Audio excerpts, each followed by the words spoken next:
I know what you do. You say, right, thank you. Right. Good evening, Mr. Sancho. How are you doing?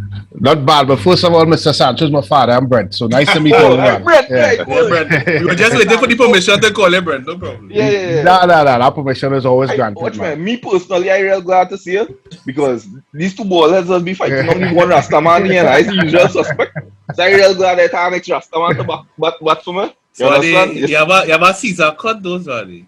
No. You see what's going right. I know you since you're 50 there, and you never had a wrestler. You never Yeah, even but here had, was you never even long. had janks in your head. Yeah, You but never here was get higher long. than. No, my hair, I only used to cut my hair once a year. That is Ash Wednesday, right? At all times, right? The only reason my hair wasn't janks because my father showed me the merits and the demerits. And you say, boy, from the time you have a certain hairstyle, police go profile there and things, right? And I see it for myself. All right. Three goons was riding a B50 now. They never hear that story with me. So let me introduce Let us begin. Brent. Let me introduce Brent before you say there's some mad people. Yeah. Man, So, come from sports box and thing. We had to be a little professional and thing. That's all. yeah, we really appreciate you taking the time out to come and sit with us. Just to tell you what the podcast is about again. It's just to document all footballers, whether they play at intercol level, professional, international level, and just tell your story. So we're trying to do that for as many people as possible. Appreciated, man. I very much appreciated. We don't have enough of that in Trinidad. It's very unfortunate. I saw a documentary on Brand Lara coming out. I think it's the 501 documentary. I think last week sometime I saw it. And it's just remarkable that we do have those types of things shown in our primary schools and secondary school. It's amazing that we don't do that because at the end of the day, you know, people like Brian and people like Dave Bravo, Pollard, those guys, what they've done for the sport, York, what they've done for the sport, our kids and kids from before should always know what they've been able to do. Sad, but that's Trinidad. And we're trying to bridge that gap. Yeah, bridging that, definitely. So we're taking all the stories. All. Yeah. All right. Well, I hope all are ready because I think you all know I don't mince my words and I want to tell you I'm glad this Rastaman here because I hear and I just get fight on quits. I want them say That being said, Brent, meet Suade. Suade meet Brent, right? All right. So I'll just do a intro and we'll get started. I normally start the questions, but today, so I'm going to start the questions. No, I'm not asking no questions, big man. You answer questions. I go handle my questions. No problem. Right. Once I get permission, I'll you get permission, right? Just take it anyhow. Good. Fire. Hello and welcome to another episode of the Trifactor podcast. This podcast is for trainees both local and abroad, exploring the diaspora of all levels of football, be it intercol, small goal, collegiate, national, right? This podcast is hosted by me, Andre, Osei, and Zwade. If you want to know the history of past players, present and future, this is for you. And if you stumble across here, don't worry. God doesn't make mistakes. This is for you. Don't forget to like, share, and subscribe. Most importantly, give us your feedback for future content that you might be interested in. This week's episode, we have... Today we have somebody who play at all of those levels. Somebody represented Trinidad and Tobago at the highest level. Mr. Brent Sancho. Nice. Thank you for being with us, sir. No, the pleasure is mine, and fully support and endorse what you gentlemen are trying to achieve, and of course hearing, I guess, untold stories of persons that would have played the sport in many different capacities. So the pleasure is mine. Appreciate sure. Before I do the softball questions, when you say you come now sports max, I was like, yeah, boy, you're on the right path. But so we appreciate you spending time with us. So I like to start it off basically how you get into the sport, who introduced you, when did you fall in love with the game? Well, I grew up in a place called St. Francois Valley Road, Belmont, which is back then was a hotbed of football. And I don't think I had much of a choice because I lived at the bottom. My cousins lived above me who were older than me. And then the side of me were then older friends. And we used to play small goal right at the bottom part of the hill, which went on every single day. And I didn't have much of a choice. I think it was a combination of that. My father pushed me a lot as well in the sport. And my siblings as well were very supportive in it. And I think I was one of those persons that was grown up by a community. A community brought me up in terms of football, and they supported all my endeavors in pushing for the sport. Right, for sure. And also, I want to put it on record. This is our Northman officially, right? This is our Northman. We know your parents. Anybody come from South, Brent? Yes, I mean. I think my mom from not Deep South. She's from Freeport. Okay, my family is from Freeport. Like Central, yeah. Like South. My father. Yeah, I know it's been a long time in Central. Yeah. I know it's been a long time in Central, but I thought anything south of Grand Bazaar. I was going there with that. That changed. Yeah, that's very deceptive. Because if you look at the map of Trinidad and Tobago and you look at the distance from like Grand Bazaar to Shogunas and then the distance from Shogunas to Sando, you realize that it have to have a Central. It must have a Central. Let's check. Right. So you fell in love playing football at bottom of the hill. So when did you, besides that, when did you see the game played like at a high standard? Or who did you fall in love with to model you, to spark that love for the game, let's say at a professional level? I think growing up, I want to say I was a student of the game, and I mean that by like I watched at football games maybe different than the normal youth. Like I would look at different positions. I would try to figure out why a wing back is doing that. Although, I mean, I grew up playing every single position. Right. I played goalkeeper. I was goalkeeper for a while. I was at the forward for a while because I was so in love and just completely bamboozled by the sport that I wanted to know everything about it. Back then, of course, it had the TTT, and I was watching Serie A was sure. Down, and I had road to Wembley as well. But I fell in love with Juventus, with Zibi Boniak and Michel Platini, etc. And the way they played and the passion they had, the Italian had for the sport. I know I wasn't necessarily, compared to some of the kids in my neighborhood, I don't think I was as skillful as them. Right. But I had the Italian passion. Like I was one of them that, I was out there in the field. I was skate tackling on pitch. I was that kind of fella because I didn't want to lose. I had that passion, and I think that is really what was part of my beginnings, my early beginnings into making it. I never really saw football as a profession. I saw it as something I love. As I said, I was a student of the game. So when I played it, it brought me joy. And when I played it, I wanted to know more about it, and I wanted to get better at it. So I never really say, well, boy, you hear kids talk now, I want to be the next Ronaldo, I want to drive a nice car. That was never in my mind. It was always like, boy, how I could come better now? How my left foot could do this? Because I was a student. I was always studying the game. And I think that helped me when I went into to secondary school with Trinity College, and then I went to Malick, and I was able to win intercol titles and so on. But all of that was part of me being a student of the game. I mean, I didn't care where I went to school. I cared more. Of course, my mother didn't agree with that. She wanted me to go and become this doctor or this dentist or whatever. Sure, But I just wanted to continue to follow this sport because I felt like I want to learn more. I want to absorb more. I want to get more out of it. And that's kind of my very early introduction into football, and kind of give me that platform into springing off to, of course, going into the collegiate side of things in America, and then, of course, into the professional side of things. Right. So natural attributes besides studying the game and having a passion for it, what were your natural attributes before you got some coaching? I think I was always good at reading the game. I played with a national on the 12 team when I think those things didn't even exist. We used to train in St. Augustine Senior Comprehensive with the likes of Gary Glasgow and Stokely Mason, Stern John, just to name a few. And I was a striker then until, of course, I meet that group, the final group. And the coach was like, you read the game well, you should try playing a little deeper. And that's how, of course, playing in defense started for me. Because I did read the game. And again, it's go back to that because I watched so much football and was studying the sport. I used to see it ahead of time. And the coach felt that because of that understanding of the game, that tactical understanding of the game, it helped me a lot. As I said, I wasn't as quick as Gary and those guys were back then.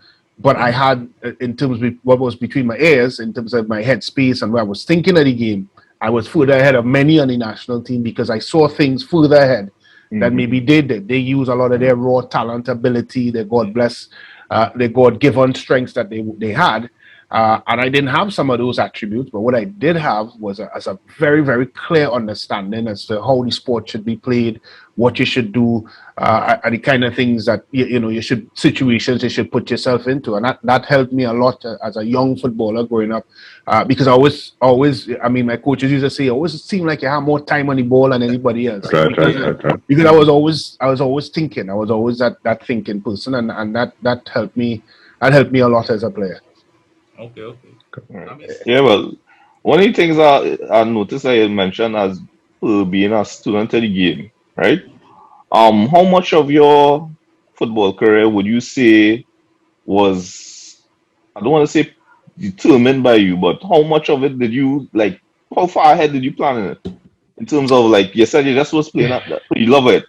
Yeah, it went, and it's a good question because it went from school, and then I lived, as I say, in Belmont. There was a that quote unquote, I using the words, it's a hotspot area. And my mother, in her infinite wisdom, say, we can't keep you here. You had to get out of here because the kids that you're playing football with was dropping like flies back then, and you needed to get out of this area. And so I migrated to the States. But when I migrated to the States, the idea was to continue to play, and I continued playing because I in Brooklyn there are 50 million Trinidadians and Jamaicans and Haitians, and so of course football is being played, and I was spotted by a coach. Africans all, and so I was in my element, and I was spotted by a coach there for Essex Community College who recruited me right away when he saw me. And I had no intentions of going to college, but hey, there's an opportunity to play more football, so I went. I did well, and I always had a knack for schoolwork, so I did well in terms of the SATs, and I got in quite easy to Essex. Of course, I did well in that school, made the All-American team and captain the team as well. And then St. John's came knocking on the door at the same time with Fordham, and I was getting all these different offers. And I was looking at Howard because there's a lot of Trinidadians there. But I didn't go to Howard because I felt that I would end up in a situation where I'll be liming and partying, and it would pull me away from what I want to do, which is follow this football and become more involved in this sport. So I went to St. John's. And in 1996, when I went there in my junior year, we won the NCAA championship at St. John's. Had a very, very good career there. Played a lot of games, shift positions a couple times, right back, forward, back in the defense again. Learned even more about the sport. Learned even more about myself, more importantly. And I felt when I graduated, I have done it all. When I entered Carl, went to school on scholarship, graduated with a double degree, was about to start my master's. So I was like, boy, that's it. I do everything I can. And then comes this phone call from a team I used to play with, an older guy. He's like, boy, you fancy playing professional? I was like, what? You mad? That in no way in my mind. And he said, just try it. And it was a trial with a club in Finland called Myllykosken Pallo, who were looking for a player because their captain got injured. They were playing in back then, which was the UEFA League. And they had a trials in Germany against 1816 Munich in Germany. So imagine me training in the cold for 3 weeks, trying to get fit, to go out to Germany to meet this Finnish team to play against 1816 Munich, and I had one game to prove myself. And I hadn't played football for months, and me being me, I was like, why not? I'll try it. And I went there, scored 2 goals from a holding midfielder position. I had everything that could have went right for me went right in the trials. Right. I mean, the pace of the game was just I've never seen anything like that in my life, and I was just fortunate. Everything that had to go off went off for me. I went well, and the coach came to me after the game in the hotel, and he said, what do you think about the game? I was like, it was fast. He's like, well, you did well, and we want to keep you. And that's how my professional career started. As I said, it wasn't planned. I didn't think, well, boy, I left Forest Academy into the senior. No, it was not at all. It was that phone call brought me into a trial that brought me into a certain situation, and I just felt that in these types of situations, once in a lifetime situations, you had to give it everything you had, and that's what I did. And God's willing, everything went very well there, and that's how my professional football career started. Wow. So I mean, so let's go back a little bit because you cover plenty right there. You cover about 15 years there or something. So it sounds like when you emigrated, it was not to pursue football, right? It was to pursue a better life. Whether that means going to school, which my parents wanted that badly, but we were not in an economic position to pay thousands of US dollars to go to school. So we would have always been through the scholastic route. My books was good enough, but it is whether or not you could get into a school and how that whole thing would work. Scholarship. And scholarship. So that was always a road. But as I said, I was the type of person, when I landed in Brooklyn, New York, back then, it's not the Brooklyn, New York of now. It was rough. Right. It was killings. It was the Jews against blacks. It was everything you could think about was exploding at that point in time. However, there was a huge migrant community, as we were talking about, from all over the world. So there were football fields leading with games all day, and that was my dream. So I would leave my place in 92nd and Rogers Avenue and go up to Keaton Park in the heart of Brooklyn, and I would probably play with about 4 teams in one day because I was in my element. I was just playing football. I was really happy. So is this after Intercal success and thing already? Yeah, this was after Intercal. I left Malick Secondary. We won everything from North Zone to Intercal to Big 8, Big 7, everything. I played with Arnold Dorica was the star man back then, Gary Glasgow, Stokely Mason. Who long this? Yeah, Justin Latte. It was excellent. Great experience. And we played some great football. But again, I went there because it gave me opportunity to play with good players, and I like playing the sport. And I played, and the staff, I tell you what, it was, obviously I left from a college, which is Trinity, and I went to a secondary school, and Malick, of course, came with all the tags that attached to a school from an area like that. And I tell you what, it was some of the best schooling months I've ever had in my life. I only spent about 8 months there or so, because I migrated after the NA season. And it was just phenomenal. The teachers were so dedicated. The staff were very interested in what you do, and of course the football wise, and Franco was the coach then. Keith Lucloy was there, but he was banned.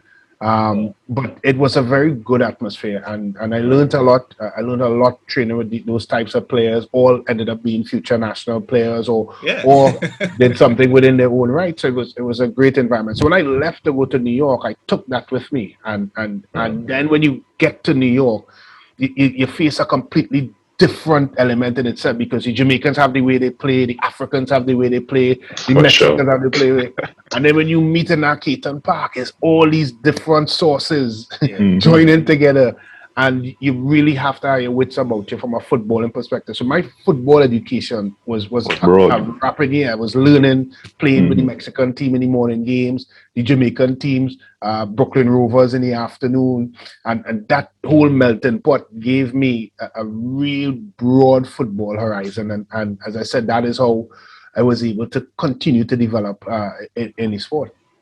So last question. I know it's why they get Nancy over there. I don't get Nancy. I heard a question. This when they get quiet, I have questions. So before you emigrated, were you involved with the national setup in any way? Yeah, I was. I played national under 12 for quite a long time, up until national under 14, and then it went to national under 16, and I didn't make the cut back then at the national under 16 level. I mean, I'm not afraid to admit it. I was one of those players that would probably, if you're picking a squad at 23, I was in and around 22 or 24, so it could go anyway. And to be fair, back then there were some really, really talented young players growing up. Some were bigger because, of course, physicality was an issue. I wasn't the biggest, and I had kids that were taller than me as a centre half, and there were kids that were growing up that were bigger than me at that time, and then I grew up and probably caught them, and so you know how that dynamic goes. So I fully understood it. I was never daunted or disappointed when I didn't make a national team or wasn't part of it. I remember when Malick won everything, they brought down 2 teams from Brazil to play a college all-star team in the national stadium. And I think it was about 8 Malick starters made that All-Star team. Except me. I didn't make it. I didn't make it? Yeah, I didn't make that team. No, that man too strong, boy. It was real strong. And I played every game for Malick, which was a funny thing. But again, I wasn't daunted by that. I just felt that, I would look at, and I was very honest in my appraisal of what I did as a player. And I look at it and say, well, yeah, he probably is a better player than me. No, that was always my thinking. No, and I need to do this to improve to reach here.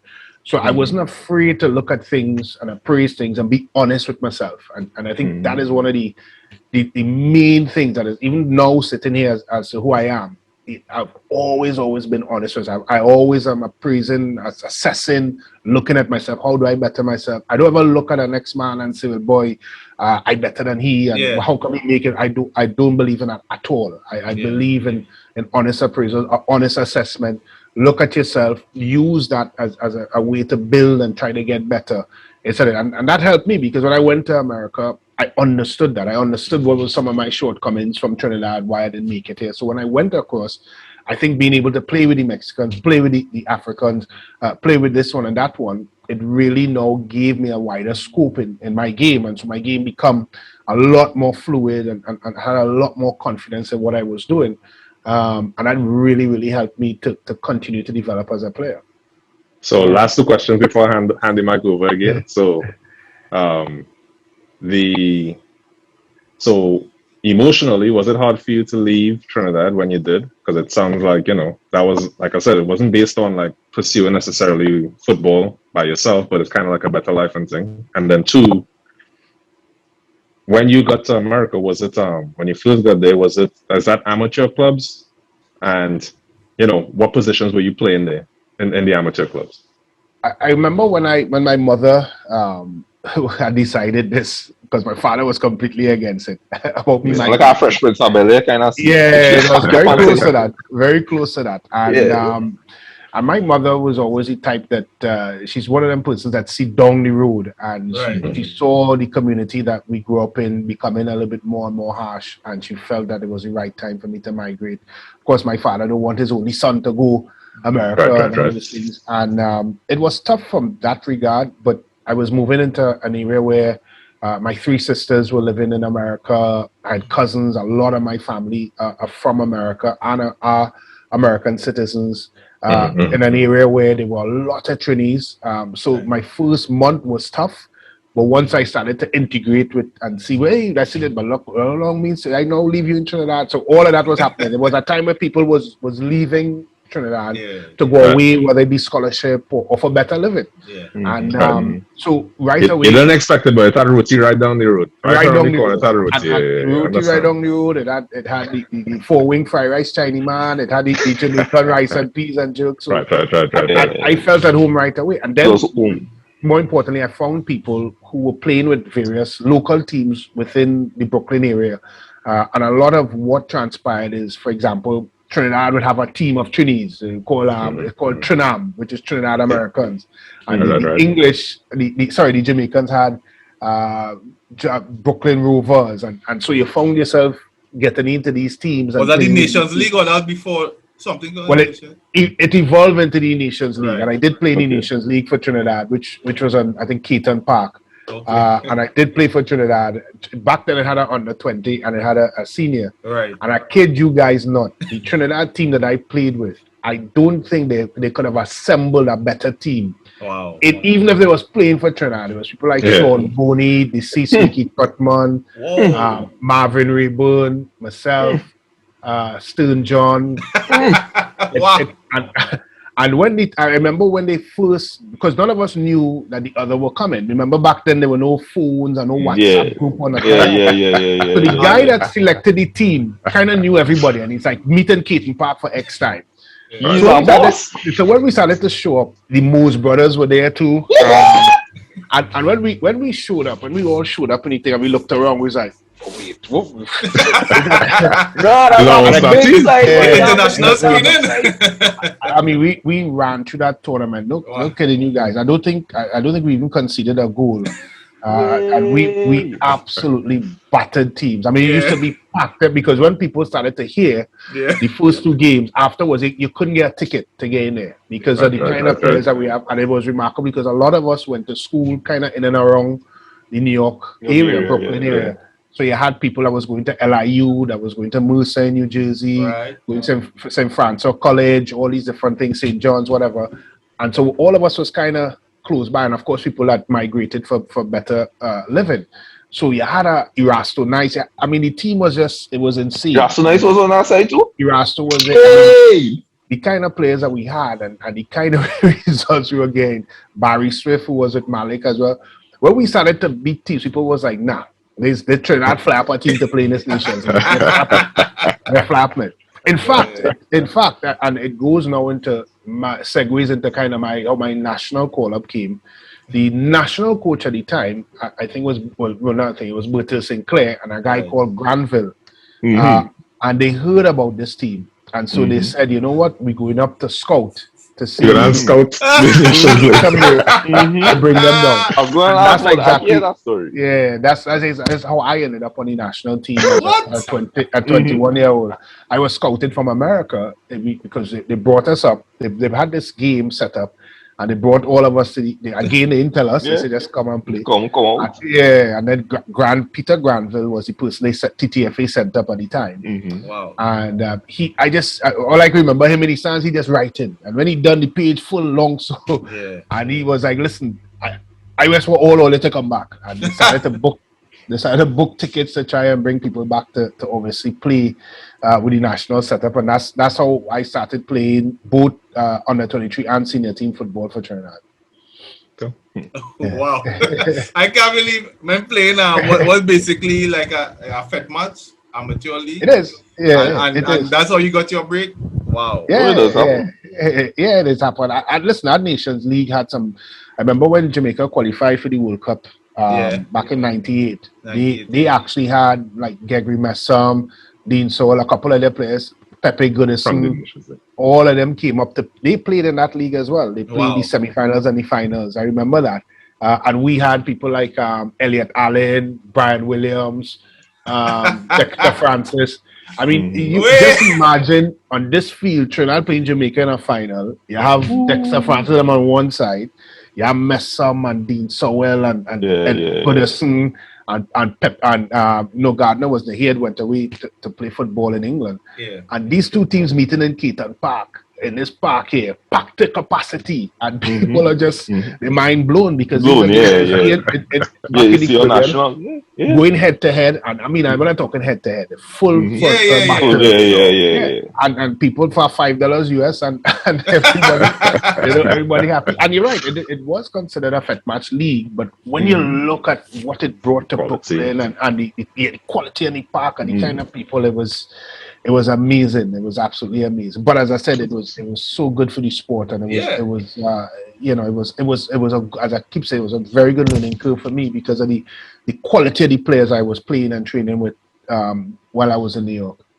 Wait, that sounds like a storybook or it's amazing.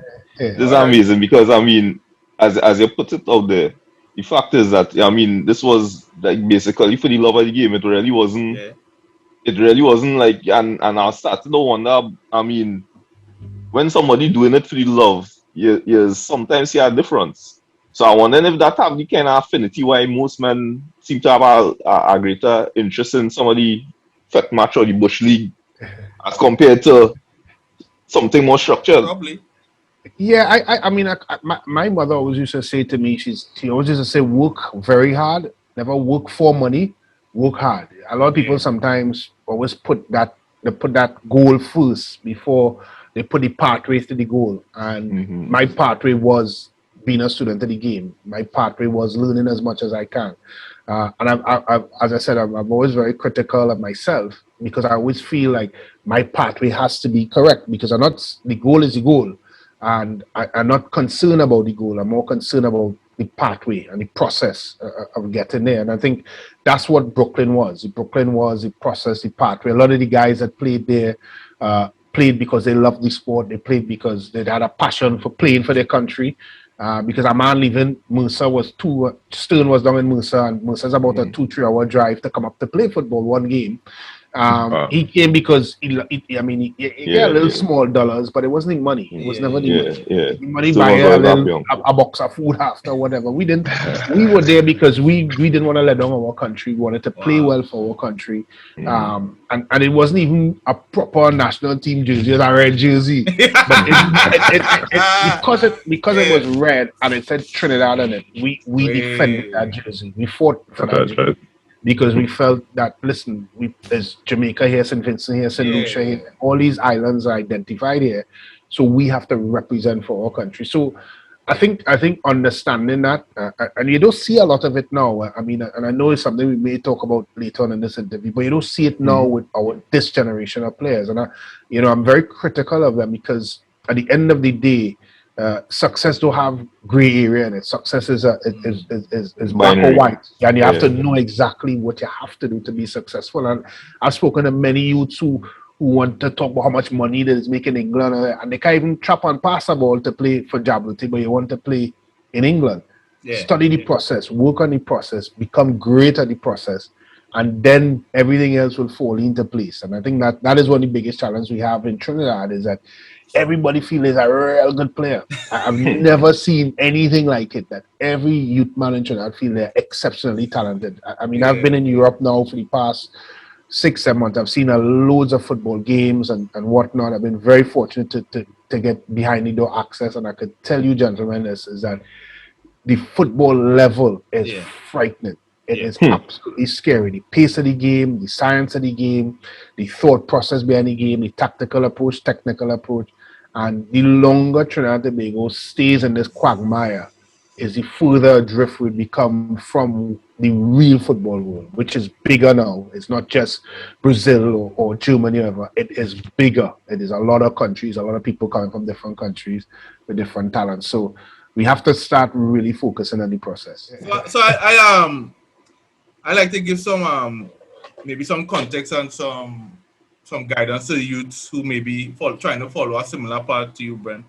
So what I'm hearing is you coming from one level to another level, getting a break and keep going, right? Now, I know nobody is an island, nobody does it alone, but I'm hearing a lot of intrinsic motivation and wanting to get better by yourself, and you saying it maybe not as good, but still being able to keep up and making it to the same level that other guys who maybe not more naturally gifted than you. What was behind you, one, keeping on going, and two, how did you continue to be better without a direct mentor? I think, I'm really fortunate to have a good support system. Both my mother and father were very, very strong charactered persons. And they instilled that in me. And then I had 3 sisters that were probably as strong. And they treated me like not a brother so much, but like a son. So I always had that support system that was incredible. Right. And as I said, I think is the way I was brought up and the way that I saw things, as well as I said, being a student. And sometimes I think you get so caught up, as I said, in trying to reach this elusive goal that you forget the things that you need to do. I think for nowadays the kids for now and the ones that are watching this podcast and listening to this, football has changed, and what has worked for me may not work for them, and etc. I think we all understand that. But one thing is abundantly clear: there's no shortcut for work, and being able to work very hard, as I said, being able to know what your weakness. If you're playing football and you want to play professionally, you don't know what your weaknesses are at 15, 16, then you're in your wrong sport. You have to understand it. You have to know what they are. And not all. I mean, I still trying to get a left foot. My left foot is not the strongest. I still trying. But I understood it, and I understood my limitations with it. So I was able to play the sport, understanding those limitations. So working hard made me realize that if you work hard every day, I mean, I remember in university in New Jersey, we used to play football 1 o'clock, 2 o'clock in the morning. It had a little light that used to shine on a beautiful piece of grass. And we used to have men come in from all over 8v8 sweat. 1 o'clock in the morning, we used to pass and say, nah, them fellas, man. Them fellas gotta be mad. The first time they pass this stuff, we just say, what are they doing here? Not in winter, though. Nah, it was in summer. Oh, okay. Summer months we were sweating, and this was the lead up to the weekend of the 4 and 5 games we used to play. So we're called proper football. Yeah, we played the sport day and day, and I think it goes to the point that I think in Trinidad and Tobago, our kids don't play enough. It is sad because the 4 to 5 months of intercal could never prepare you for what I am seeing here. I am seeing kids that are training 3 times a day, dietitian, sports scientist, this, that, whatever. They live for the sport. 7 days a week, 24 hours in a day. That's what they do. So, and it's not that this kid in England is much more talented than this kid from Barataria or wherever. We know that. It's just that they just play the sport more, so they get better at it, and the capacity builds. But in Trinidad, they're not playing enough. And I think that is the difference, and the work rate is different as well, and the desire to become great, I think, is a little bit different here as well. All right, so now you see you provoke a rabbit hole, but I'm not going to come back to that yet because this is something I know we will spend real time on. You left us previously at your first foray into professional football. You just finish off that, and then we could discuss all the other structural things because that's something I'm passionate about as well. Yeah, I think one of the things that really struck me in professional football is after the game, we won and all that the trial game that I had, the captain of the team from the Finnish team was like, boy, like, go for a beer, you should celebrate, you're signing with us. The man took me out. Now, we had training the next day. Yeah. So I was like, well, we're going for dinner. We went for dinner, and then this man take me out and buy me shots and drinks and alcohol. So we went late. He was the captain. I couldn't tell him no. Yeah. So we got back to the hotel back about 1 o'clock in the morning. And we had training the next day, obviously, as I said. So I said, boy, guy get up rough, of course, hungover from the night before. And this man wake up, the man like he never went out. I watching this man like, this man. That's party trial. But this is your party trial.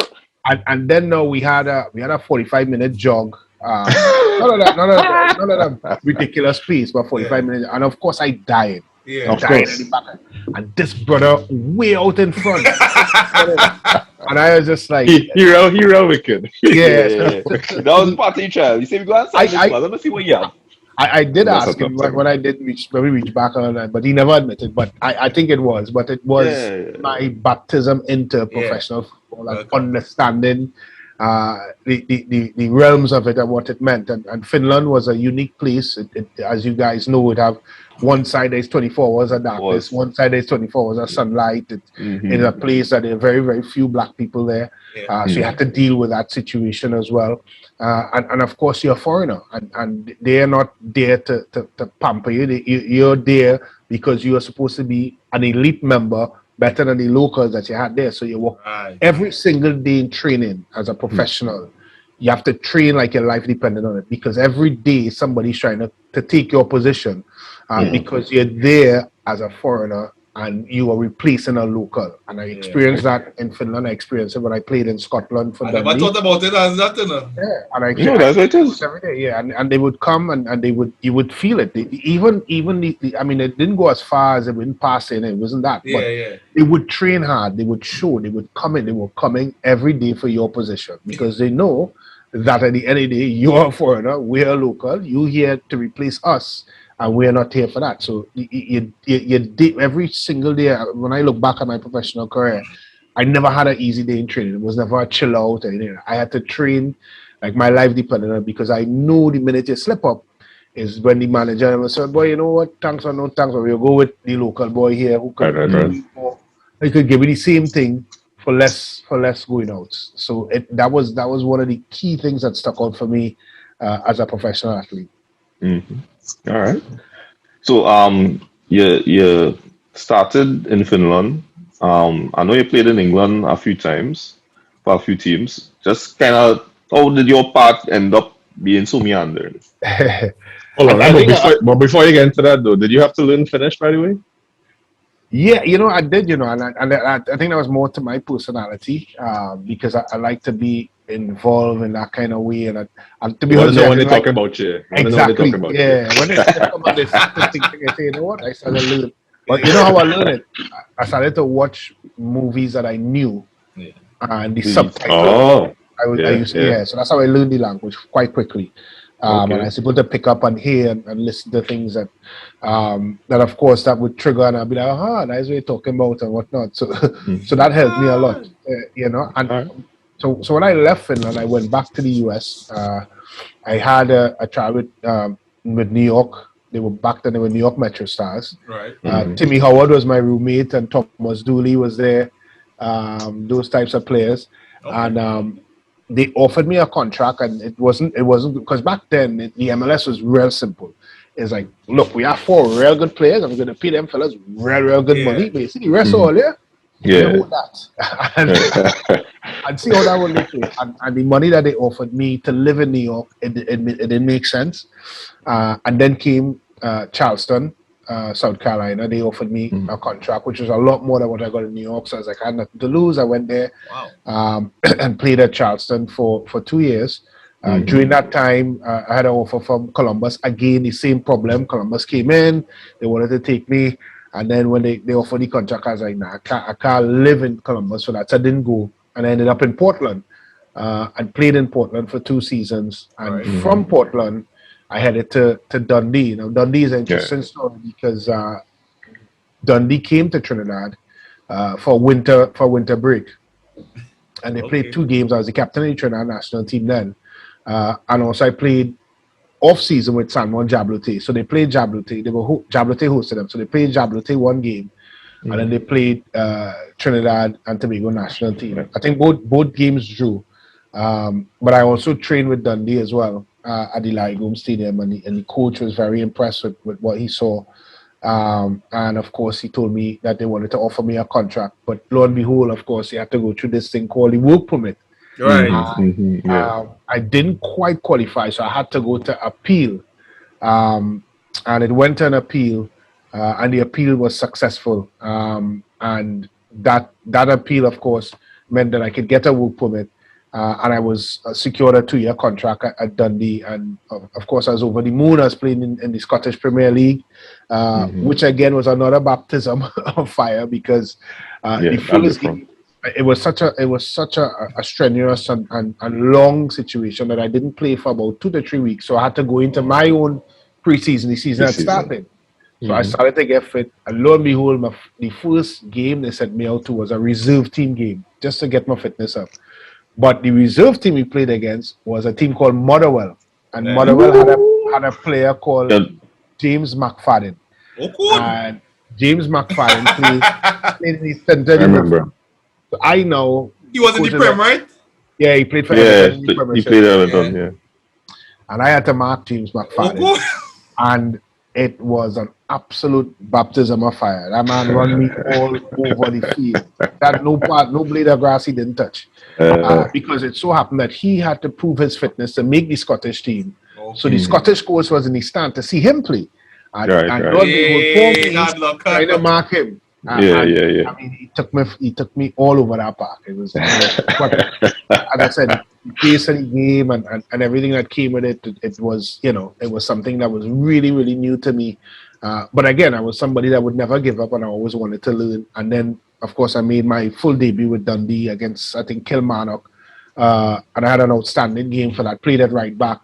And then that's how my Dundee career started, which was, I think, for any of the clubs that I played for, Dundee is the one that stuck with me the most because of all that I went through when I was at the club. The club went into administration while I was there going into my second season. So this is a club that obviously is in a place outside of Glasgow, not a biggest city. And in comes a gentleman that says he's going to buy the club.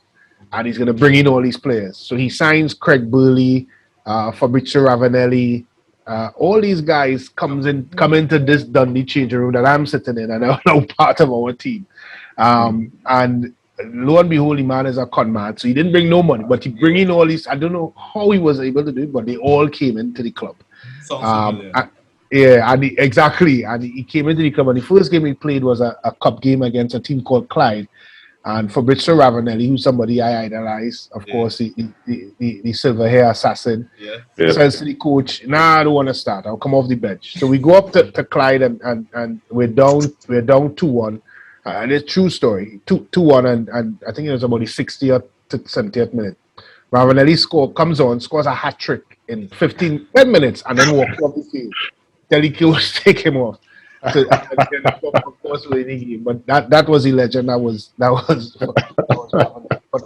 as I said, Dundee is something that there were so many different things that happened to me as a player that you had to go up to see. I mean, administration. I don't know if any of you guys ever heard players talk about it, but it is one of the worst things that you would ever experience in your life. They called the entire team, both senior and junior, into a room, and a guy with a microphone with a list and was calling players out, and that was your contract terminated on the spot. Wow. Like a doomsday clause or something.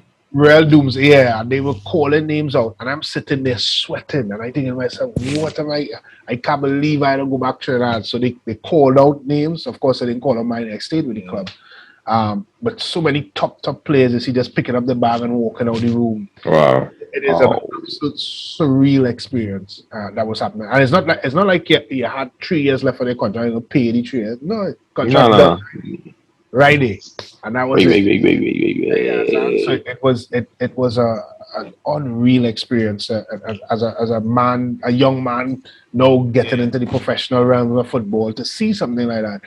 You know, and then your squad went from 30 big squad and you're fighting the mini team to that 20-man squad, and you had to play every weekend, and you had to play because, of course, nobody there.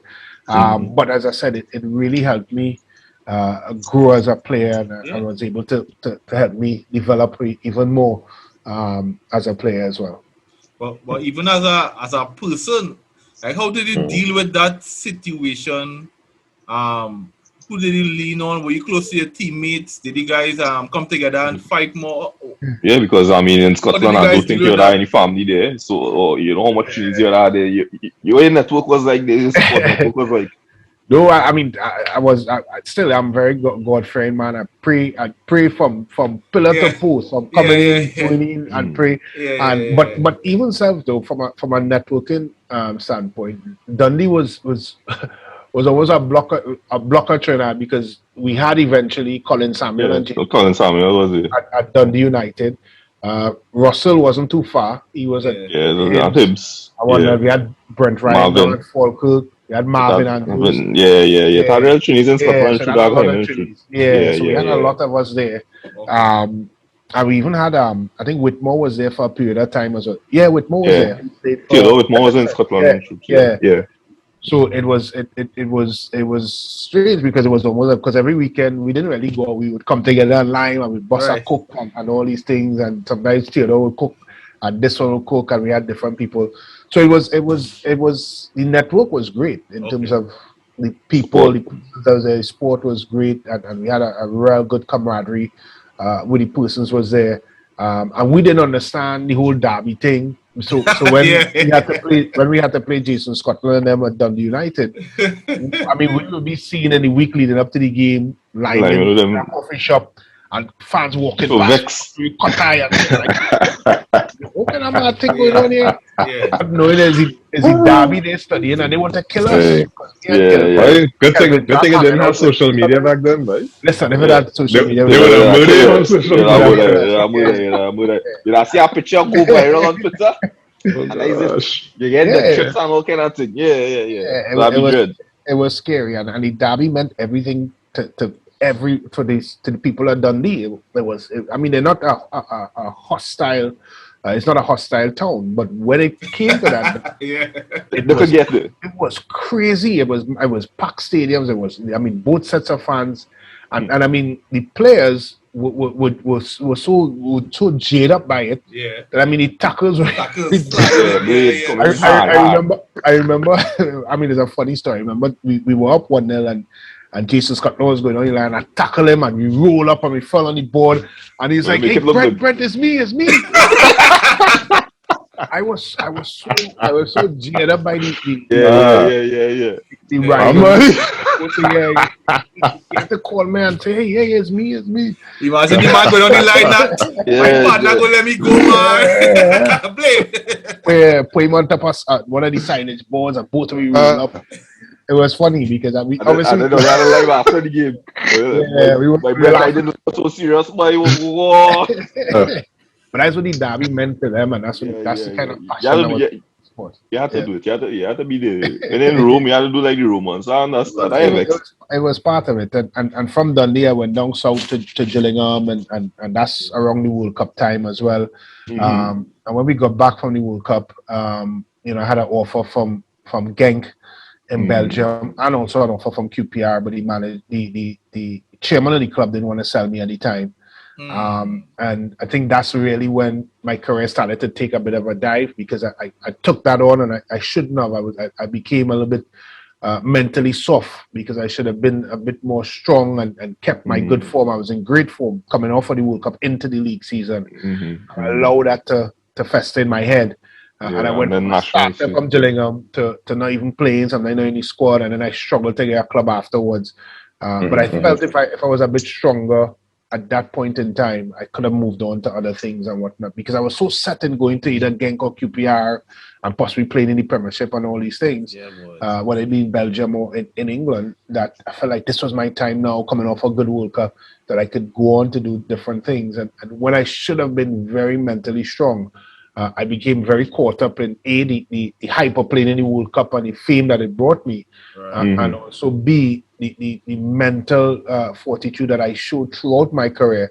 For some reason, when I made one of the pinnacles, which is the World Cup, I should have gone on to more things, but I should have been stronger, but I came weak, and that's when things started to crumble a bit. So just before I ask anything else here, so I've been asking all the people we talked to about their representation. So did you have an agent or something like that? Yeah, I had an agent. I had two agents during my time. Mike Berry was one, and Mike was the one that fought for me for the work permit scenario, and he was good. He was our boss at that, apparently. Yeah, Yerel men through. Exactly. Yerel men through that work permit report. Yeah, Hector Sam, I think Carlos Edwards, Dennis, a whole host, you're correct. And then I had a guy called Steve Davis as well, who's I'm still good friends. He's actually Khalib Highland's agent. And to be fair, both guys were quite good and helped me throughout my career. I think sometimes as players, maybe we listen too much to agents, and there were situations where I should have done something differently. I was up at Ross County in Scotland, second division. They got promoted the first, and I was just building back my career and doing well. And then I followed my agent, and he was saying, "Nah, don't sign back with them because Crystal Palace wanted to sign you." At that time, and which was true.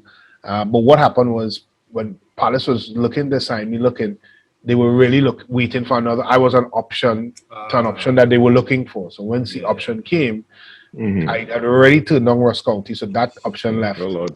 Option left, and that's how something is. But that, I mean, that's the nature of the game, and I think representation is important, especially now.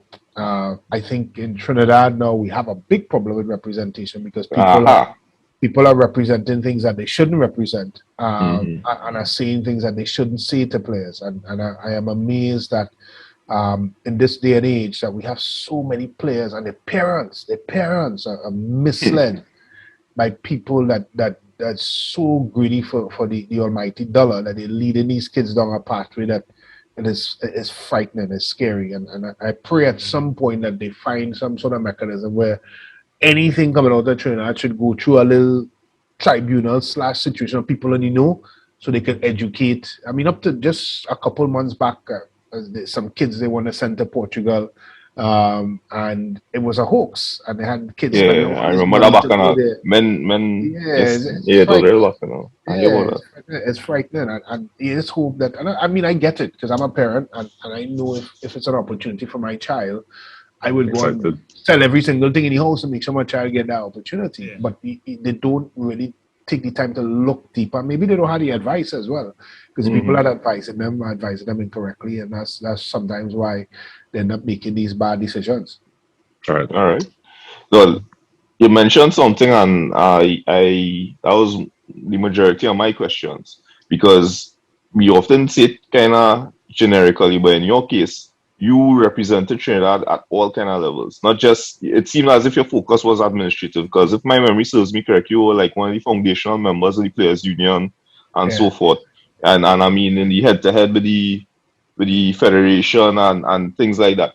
Was that like as a matter of your seeing something that needed addressing, or was it just something that you were trusting to? Was it like you set out to change something, or what? How did you get into that down that line? I think it's a combination of both. And there were 10 years of it. The first one was the starting of, as you rightfully said, the Players Association, which was done under when Hannibal Najjar was the coach of the national team. And I was the captain of the team. Then we were supposed to put Finland in a friendly international. And that's a time when we had no water and the training. And all this craziness was happening. No matter. No water, no tape, nothing. Me as captain, there was like, Brent, with this car happening, I was like, you fellas, you're right. I'll go in there and ask for better conditions. So the minute I walk in the room, of course, the normal dictatorial approach by the heads and the managerial staff of the TTFA. What? You want money? Where you want money for? Think, we're going to call Jack. And then all hell break loose. This was in the morning. So they tell all the players, go home.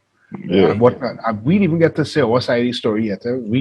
We just was trying to get better conditions. By the afternoon of that day, they had a whole new 30-man squad training to play against Finland 2 days. So Wow. that's how the Players Association started. So we said, you know what?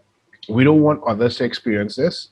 So we decided, we met with Shaka's dad, Arnold Roberts at the time, to both help us to frame a constitution for the Players Association back then. Unfortunately, a lot of the players didn't see the need to join it. I was worried too, because I think you get blacklisted twice. Well, that's what I'm going to. Yeah, we get blacklisted then. So then they had this big tribunal, and they wanted to ban all the players that were part of it for life. So we had this big tribunal. I had to get legal representative. And we were able to clear our names from an independent tribunal and able to start back. We got banned, I think, for a month or so, but we rejoined the national team, I think, some months down the road. And that was that. You never hear about no Players Association, nothing like that, or anything. It was crushed, dealt with, stopped. And then, of course, fast forward to 2006. Again, what year was this? The original. Yeah, about 2004-ish. Yeah, 2004. Yeah. I remember that because men didn't have water. Yeah. Men didn't have no tape up on the shins or nothing. It was horrible. We were training hard. Players were coming from all over Trinidad with money, traveling, and it was really, really poor. And as I said, we just asked for simple things, and it was met with, of course, that iron fist, which returned again in 2006. And I think the remarkable thing about 2006, for me personally, was that you could see it going to happen. We asked about it. We didn't want to go into the World Cup with these things. And a lot of it was we as players we really didn't want to rock the boat. So we were negotiating with the FA, and they were offering things, and we weren't trying to be difficult. We were just saying, look, because a lot of the guys played in the UK, we had, between Shaka and Dwight and all those guys with no English players, what they were getting. And we're not saying we're England, but we understood the scale as to what each team was getting and what it was. And so when we started to realize there were irregularities in the story of Trinidad compared to what every other team in the World Cup was getting, we realized, something up here. And we were very polite. We asked. We warm up for the World Cups come. We didn't get it. All of this was supposed to be dealt with before the World Cup. World Cup comes, then they went from, you know what, forget it. It's not just 30% all. You'll get half of everything we make. And we thought, well, this is great because we wasn't getting great match fees. And we settled for all those things less because we felt that we could get better if we went down this kind of road. And when the day came in the Queen's Park Oval and they handed us a spreadsheet, and said each player was owed, I think, $1,000 or something like that. That's up. They only made some ridiculous figure that they came up with, and we all looked at each other like, this is unbelievable. We just finished putting the country on the map in a World Cup, and this is what they bring to us, and this is how they treated us. And I can remember the first 4 months of it. A lot of the guys were scared because, you know, you're talking about Jack, one of the most powerful men in football in Trinidad and Tobago, and what he meant to the sport. And they were really going up against him. So a lot of the guys didn't want to do it. And I was kind of thrust into the situation. You talk, Brent. Yeah, you go ahead. You behind me. You know, and again, me being me, you know, I did it because I'm a team player and a teammate. I was a leader in the team. And there was a certain level of expectancy for me. I had no problem doing it, but I didn't think about the ramifications of it, because what transpired is that the World Cup was the last time I ever donned colours for Trinidad and Tobago. I was about 22, I think, back then. I had a lot of football left in me. But my career, that was it. That was my international career done. I was banned. I remember speaking to Wim Reisenberg one time, and he's like, boy, I want to pick you, but the time if I pick you, they'll fire me on the spot. I can never forget that conversation with him, and he was honest to me and whatnot. And, you know, and despite doing all of that, I didn't waver. I didn't waver my commitment to the guys in terms of being the lead voice, in terms of doing all the work that was necessary to get the boys what they work, get the boys what I felt and what everybody felt they worked for. So I did that battle for about 5 years of my life, 5 to 6 years. It was tough. It was very difficult because, you know, I was the face, and I got a lot of the stick. I remember meeting people in the grocery, and they say, well, they're so greedy. Jack send all their World Cup, and all they want to. And you know, and it's just so amazing that betrayal. Is once the narrative is controlled, all people will go behind something. And I think, you know, it was tough to deal with mentally, because, you know, as I said, you just represented your country. You felt it gave everything you want. You felt it made your country proud. But here you are, 2-3 years down the road. Half of the population don't care because nobody make a noise.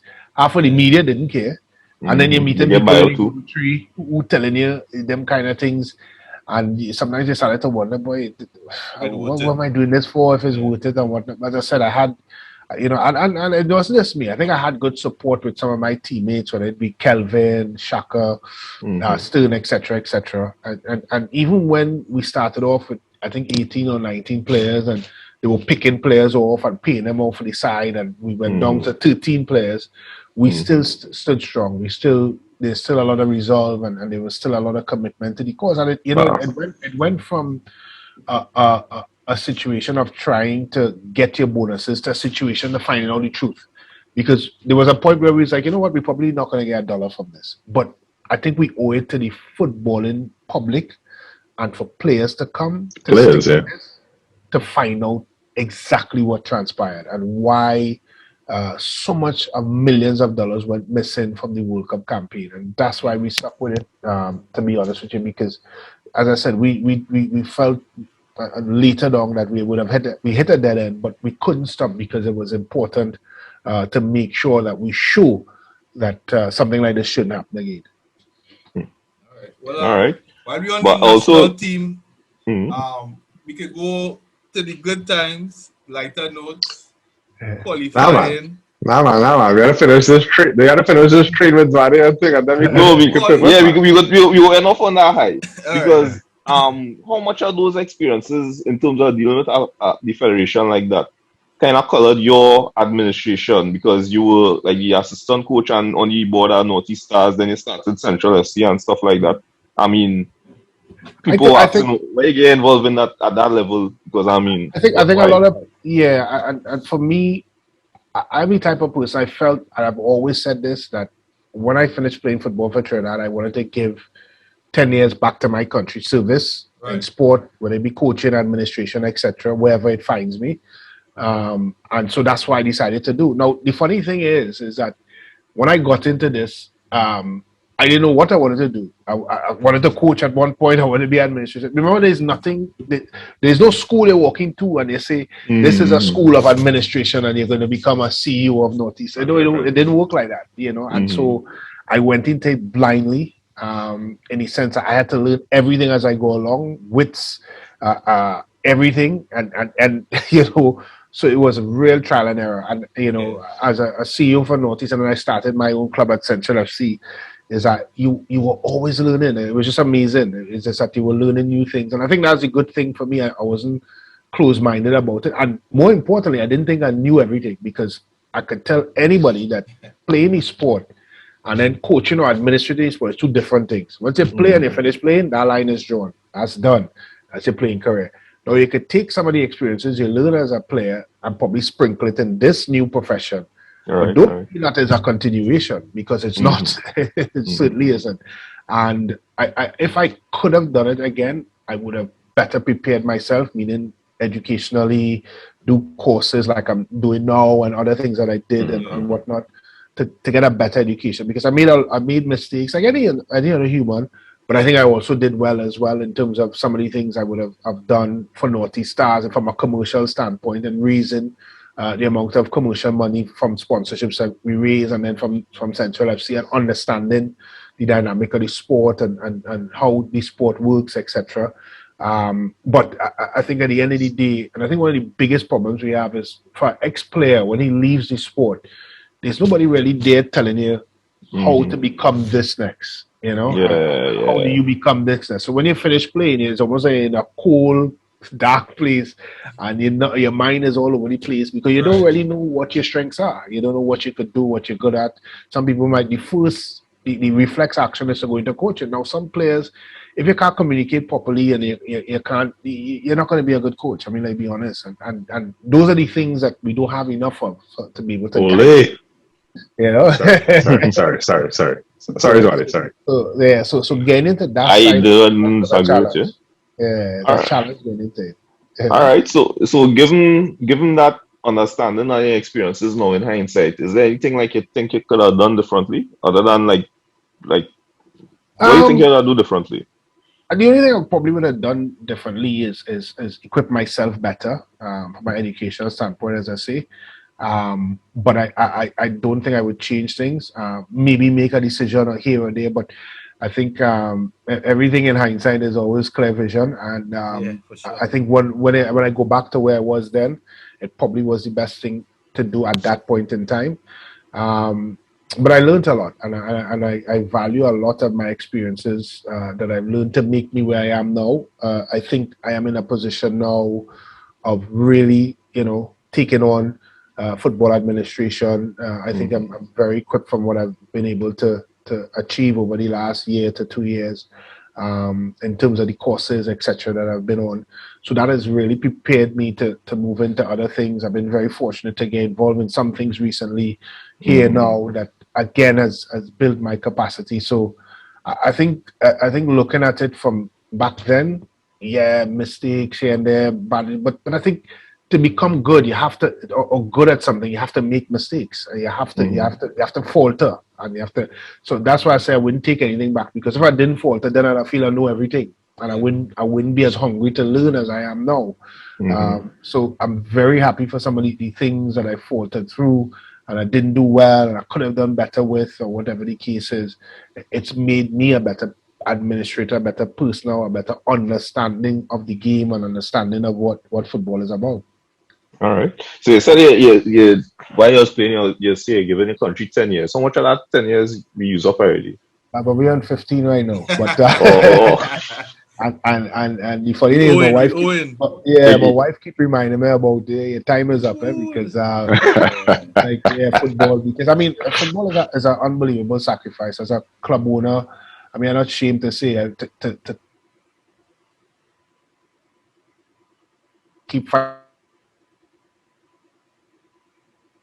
It's not at the level where you're making in millions of dollars. Anybody that tell you that is not true. You spend a lot of money because there's no real income or revenue coming in. and because of that, and because of your passion in the game, and that's where you had to kind of control yourself, because sometimes you find yourself putting yourself in a position you shouldn't be in because your passion for the sport put you there. And I think now learning the things that I'm learning and what, as I said, I was better equipped and understanding how this thing works a little bit better. Of course, you would have made probably one or two different decisions. But as I said, that side of it and the Trinidad sport, the landscape and what it is, professional sports and whatnot, it is a challenging one. The people that are involved in the TT Pro League and other things like that, listen, them brothers are them passionate about the sport because they not very, people like to say, "Boy, he TV." I trust what I'm telling you. Everything is a spend. I know NBC deal and thing here. Exactly. I know big money deal. So you have to give them credit. They're not perfect humans. They make mistakes, but I think their heart is in the right place because of what they contributed into the sport and what giving a young man an opportunity to earn a living might be great money. It isn't great money, but able to earn something while plying his trade, I think is very important. I have a segue and then I'll say you could take it back like that. I have one segue and then we could take it back like that. Run through now. Run through. All right, so you mentioned earlier, so when Zwadi talk about the rabbit hole, we could go down now. But you mentioned earlier, you feel as if there's a generational shift where younger players kind of, it's almost like capitalism, right? They're focusing on their own success from a very early age and things like that. But part of this discourse happens outside of football too, right? But there's a part of it where younger generations are saying, unlike older generations, the loyalty from the organizations is not there. So there's less reward at the end of or perceived less reward at the end of all the hard work. So then why go into it with the idea of hard work and it will pay off at the end versus trying to maximize as you go? I mean, so do you see any merits to why, do you see any merits as to why the younger generation is focusing on, material success first? Do you think there's another reason why that is? Because, I mean, if it's such a distinctive thing, what is driving that? Yeah, and I think if we are specific to Trinidad and Tobago and what is happening in our country, I mean, it's a tough time for young people. I mean, even before the pandemic, you're talking about kids that don't have a clear pathway. We touched a little bit about the agent situation, being misled. There's all these different things that are floating around a young man or young girl that I didn't have when I played. All those different distractions, whether it is the internet and social media, or whether it is a misleading agent, or whether it is an overzealous parent, or whether it is a gunman or a gangster in the area. There's so many things that are floating around that wasn't there before. That it is a challenge for a young man to make it, and the hurdles that I maybe had to jump to get to where I needed to get to, it's not as high as the hurdles that these young people have to jump now, and it's a fact. And because the football world is a lot smaller, because it's very easy for me to go online and send a video to Slava Prague in Czechoslovakia, because that is what the internet and social media and all these things give you now. And you can be seen. You could pop a YouTube video, you could pop a TikTok video, you could do whatever, and you can be seen, and we've heard all these variant stories. So you're a lot closer to it. But as I said, the thing about it is, going back to the pure brass tacks of it, is that players now, because of that same thing, now could know exactly what a Cristiano Ronaldo or Neymar is doing in their training sessions to become good. It's not no secret anymore. Nobody ain't taking no secret pill or no secret mixed potion. Everything is out there for you to know. Everything is there, the good, the bad, the ugly, and the different and indifferent. And it's really down to a young man to apply himself to the right situations to make it. It's not hard. It's not easy, by any stretch of imagination. But is it doable? I certainly believe so, because there's more opportunities. There's leagues in Central America, there's leagues in even in Jamaica up the road, and you are seeing people leaving these leagues and making it into something bigger. So it's very doable, and it's not hard to do. But as I said, it's something that would need a full understanding of the sport and a full understanding as what you would have to do to make it. So what do you see as the reason for, like, the, I don't want to put words in your mouth, but what do you see as the reason for, just less people playing less football in Trinidad, people being less students of the game and stuff like that? What do you see as the reason? Well, Less I football think, young. Or reasons?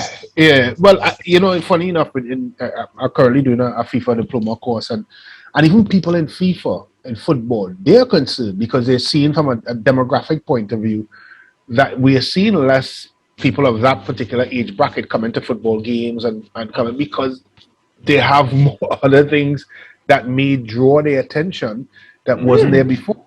They're seeing the numbers. The numbers suggest that, whether it be attendance in stadiums, whether it be the demographics that play the sport or whatever, it's not at that high volume as it used to be before.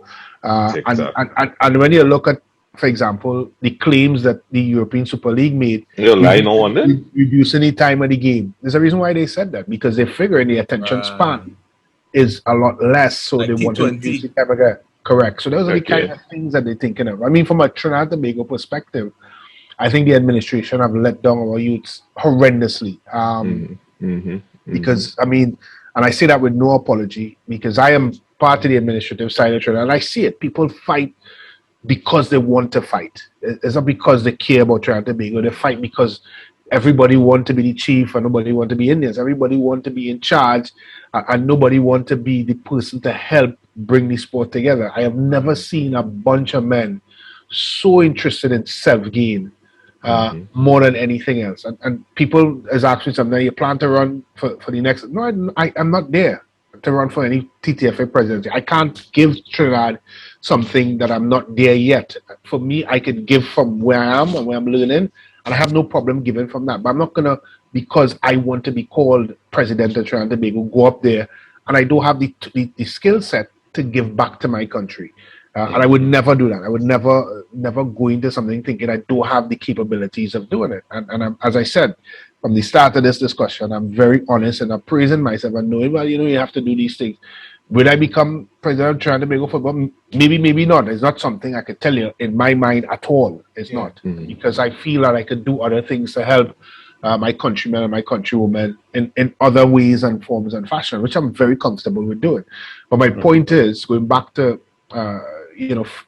administrators feeling young people, because of this infighting and people believing that they should be this and that, while they're doing all of that, they're trampling on the grass, and the grass is the kids, and the kids are the ones that are being suffocated because of this silliness that is persistent in our society, footballing society right now. My last comment, fellas, is so one thing that has been really illuminating talking to some of you guys. It's really interesting. So just hearing about in the past how many younger age group, well-organized competitions Trinidad had. I can't believe it. To this day, I'm still, every time somebody talk about it, I'm like, there was a what? In primary school? They used to have this thing going across the country, going across the Caribbean, thing. So it's just wondering how all them kind of things kind of fell apart. Where was the funding for that before? How was there no funding for that? It's just... for me, it's hard to understand. The funny thing, it didn't go nowhere. The demographic of who is playing it has changed, and that's a fact. And I say that with no apology, because there are still teams that are leaving this show and playing in international competitions, but it's not the teams from Belmont or Laventille or whatnot that has changed. That's a fact. You're still seeing it happen. There's still those competitions being organized, but it's not Trinsetta Hawks or these type of teams anymore.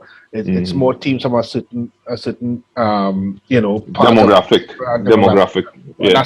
That is what is happening. I mean, and that is the problem. And as I was saying to somebody yesterday, the 1985 or 86 Intercol final in Trinidad and Tobago had roughly about 28,000 people in the stadium, right? The full stadium. The 2017 or 2016 game Naps Press, which is probably the biggest game in schoolboy football now, had roughly about 8,000 people. You wouldn't believe which one made more money.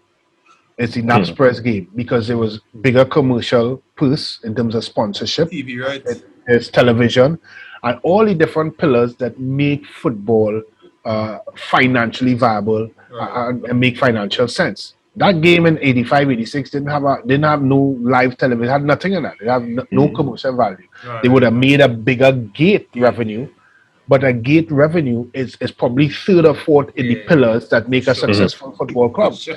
You understand? So people don't get that. I mean, they don't understand that side of it as to why Trinidad and Tobago. But we try to do things completely different from the rest of the world. We feel that we can reinvent the wheel and not use the wheel, which is strange, and that's why we have, again, going back to the administration, that is exactly what them guys trying to do. They're trying to reinvent the wheel when the rest of the world is showing you, no. Look at Jamaica, right up the road. They have the youth boy football, schoolboy football going on. They have the football professional league played last year, despite the COVID and all that, and running smoothly, because those guys come together and realize that we could ride on the wheel. We got to reinvent it, and until, unfortunately, the administration in the country start putting country first, you will continue to have the problems that we have. But commonly, it's said that one of the biggest problems in the Pro League is that we hardly have a crowd, and you're saying that's one of the third pillar in terms of actually sustaining our football league and our football team. So what other elements are we missing? Because the simplistic answer is, you don't have no crowd support, them no support. We're really missing them. Well, the fortunate thing is that I as you guys know, I work SSFL with Sportsmax, and I also, of course, is the acting chairman of the Pro League. When Sportsmax came into the SSFL, we did games where there were 10 people. We did a game down in Point with 10 people. But the one common factor was TV. And what TV brought was the television brought commercial, which is sponsorships, etc. Because everybody, wanted to be associated with it, wanted to be on TV, more importantly, and wanted to be shown, projected right up the Caribbean. So when you go into a Coca-Cola or Malta Carib or whatnot, they don't want to hear that, boy, hey, your signage being seen by 2,000 people in the stands. They want you to say, well, your signage is being seen by 8 million people throughout the Caribbean or 20 million people throughout the Caribbean. That selling power that TV brings, that is a big difference. And that is why the Premiership sold for $2 billion to NBC. Because that's what TV brings. And in the Pro League, in the history of the Pro League, they've never had a television deal. And I've always said, for the Pro League to be successful, of course, we've had success with players, and yes, we've won X amount of Caribbean Club Championship, but the league is still broke. And the reason why it's still broke is because we've never had a viable television deal, which would lead to a proper commercial deal. Because as I said, you could have great turnouts. Pro League used to have big turnouts, but it didn't turn into profits. You understand? Because at the end of the day, the commercial revenue and television is what brings in money in any football club around the world, not the revenues from alone from people's ticketing revenue. Well, that is something like third or fourth. So the Pro League needs to find a way to get that television side of things. There are so many things happening. I mean, we could go in all and on NFTs, metaverse. I mean, I don't want to bore you all with all those. Those I'm not boring at all. I into those things, man. You know, and a lot of people, a lot of it is heading down that direction. I've been inundated with calls from betting companies that want to live stream the Pro League games. All that. Those are facts that are happening in sports right now. So at the end of the day, can the Pro League be a viable commodity? I believe so, but I think the biggest problem in the Pro League is the composition of the Pro League. I think the board in the Pro League are all club owners, and all they think about is their club coming first, second, third. They're not thinking about the bigger picture, and I think that is a challenge, and that's one of the reasons why the Pro League have the challenges that it have. Yes. All right. Now, what I'm hearing here, right, Brent, you sound like an extremely bright guy, right? But what you're saying is so simple, it's hard to understand why we can't implement something. If we know the TV rights, I mean, I know how the Pro League is because of COVID. Yeah. Often the argument is put forward that the crowd support is an indication that you want the crowd support, Swadi. You want you're following my point. I've heard the argument put forward that if people are coming to see it live, why don't want to watch it on TV? Right? Convenience? No, well, I mean, is a question I really couldn't answer or rebut, honestly, right? But I think to factors, Brent's you gotta point, maintain your product. You gotta improve your product.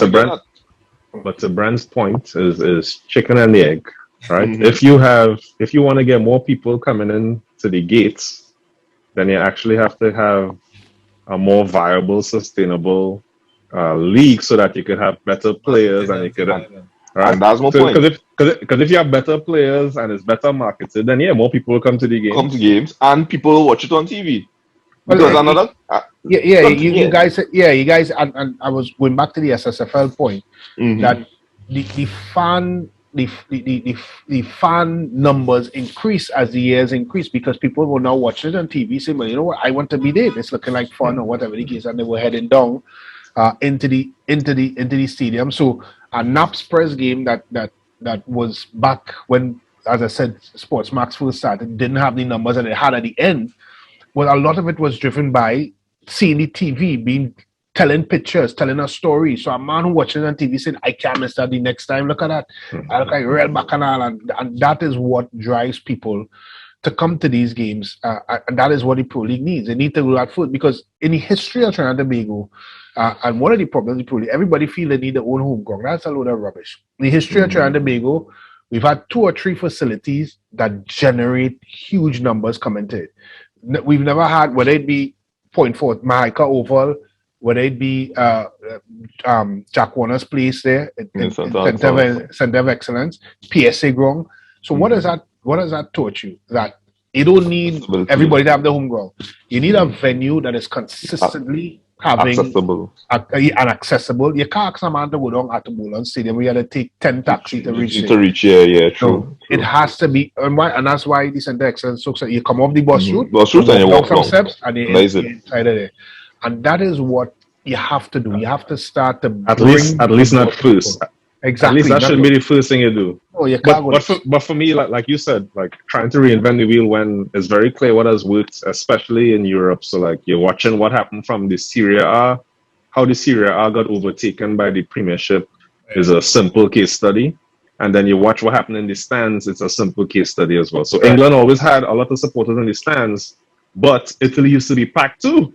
Exactly. And then slowly but surely, once the roles reversed, the Italy stadium started being empty. Italy used to be full of Well, I remember them being real empty. Like, why Italy always empty? No, in the 90s, it used to be real full. I can't remember. I can't remember the 90s stadium. But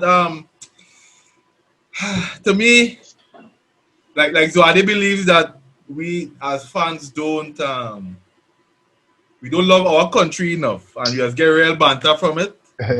It's true. I'm a rehabilitated patriot. I used to put more emphasis on like Brazil and Premiership. You're more like a rehabilitated Waggonists. You reach full patriot yet. I will take that. I will take that name. Well, the Waggonists, right? We taking the push, right? But do you think that the people of Trinidad and Tobago don't give enough in terms of energy, in terms of resources in doing what we can to make the game better in Trinidad? Listen, I think, you're coming from a twin island that has the greatest show on earth, which is Carnival. And there's I don't think you could duplicate the kind of energy and vibe that they get from a Carnival.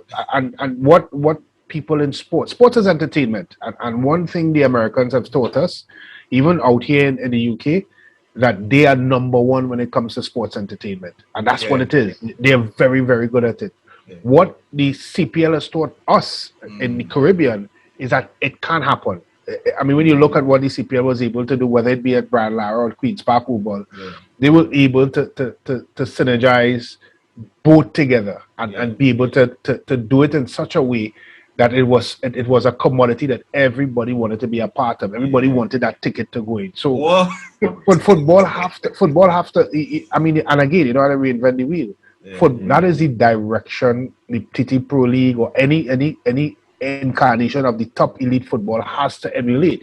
You have to bring something that will merge to and understand the crowd that you're trying to draw into your facility. And you know, one of the things I did, we visited Atletico Madrid Stadium and the Wandana, And the guy said to us, we know what the man in seat 5, row 4 is going to order at what time.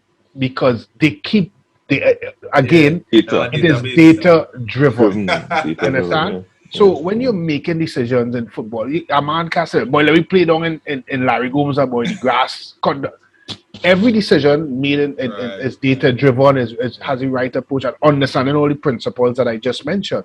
And again, we in Trinidad don't see things that way. We want to do it how we feel. You are high test. On vibes. On what vibes. And vibes. Exactly. So there's no way we'll be successful if we keep going on that road. The sad thing is, look at us saying now, having this conversation, we get it. So why is it that we can't execute it now at the level? I think going to your point with corporate, I am disappointed with corporate, and I'll tell you why corporate Trinidad. Because at the end of the day, the first thing they like to say is carnival. Football are bacchanal, and it's a win sponsoring that. That's what people like to say. Listen, there's nothing in Trinidad that do have bacchanal. Nothing in the world. Exactly, that do have bacchanal. So that is the lamest excuse I've ever heard in my life. In fact, I know I wouldn't call the name. I went to a brand. Yeah. I went to a brand for sponsorship, and the girl said outright to me, she's like, boy, if I take this money and give you, then I will sponsor X and Y Carnival Fete, and me and my boyfriend is get free tickets to go to that fete every year.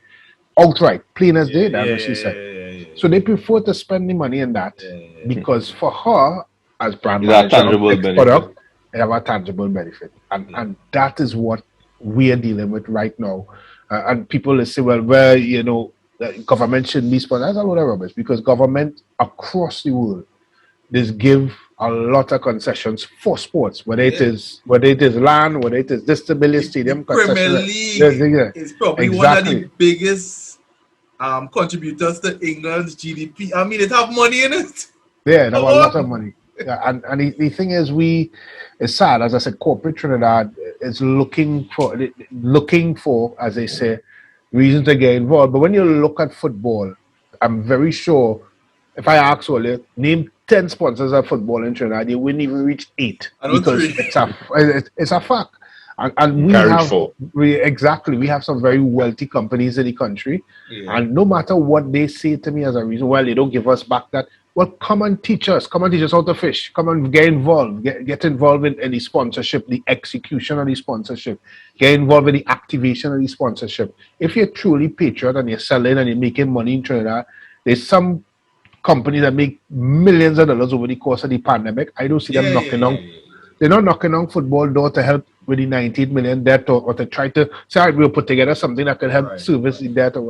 So miss me with that whole argument about corporate this and football don't have that. That's a load of rubbish. You understand? At the end of the day, you don't see it nowhere else in the world because they're very. Look at Jamaica. Jamaica have them biting and calling away each other to sponsor because they understand the importance of the sport and what it means to the fabric of the country, and that's the bottom line. All right. And speaking about fabric of the thing, you mentioned how. I'll just say structured. It is in England where youth player has diet set out and all that, and you contrast that with the absence of football here. Now, in your time previous to that, there was not really a structured academy approach, but it was more like you sweat. You mentioned it yourself. You just sweat as much as possible, right? Would you say our academy approach is what is needed in Trinidad and Tobago, or is it a matter of getting the talent pool to sweat as much as possible and channel them in a particular direction? Is there need for a formal academy? What's your thoughts on that? Well, I'll answer your question and then give you a synopsis. Yes, 1,000% academy is needed in Trinidad. Here's the challenge.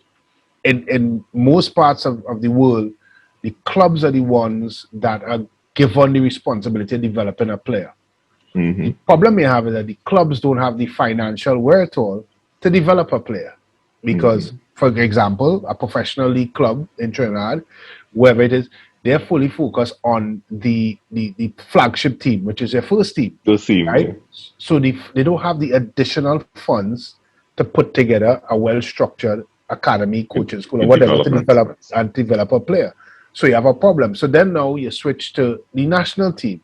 But hold on, the national governing body is $98 million in debt. So where are you finding the money for our national team, which is not their responsibility, by the way, to develop players. So you realize your problem. So hence the answer to your question, with the facilities and what we have, Trinidad and Tobago should have a national academy for football. They should. And it should not just be, I think it should be almost like a Southern Caribbean national academy, because I think where the other countries are wrong, whether it be St. Lucia, Grenada, Antigua, etc., you could send their players. Because let's be honest, guys. At the end of the day, Antigua is going to produce what? Maybe 2-3 good players. What are you going to do with them 2-3 good players? Make them play with the 20 to 30 very, very average players? They're not going to go anywhere.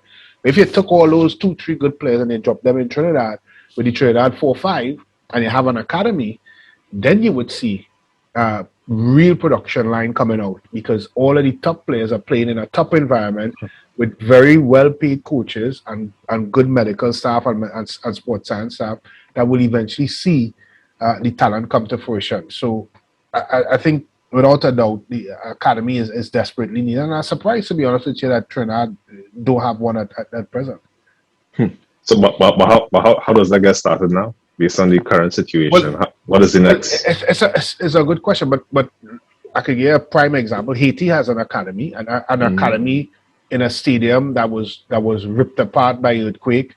A Frenchman went across there in tandem with the national governing body in Haiti, and he started to bring kids up there and train them. And now all of a sudden, Haiti is very dominant in women's under 17 and under 20, very dominant in under 20 and under 17 in youth football, simply because these youths are playing, and then they send them across to France, of course, to play and train with teams, and that's what they've been able to do.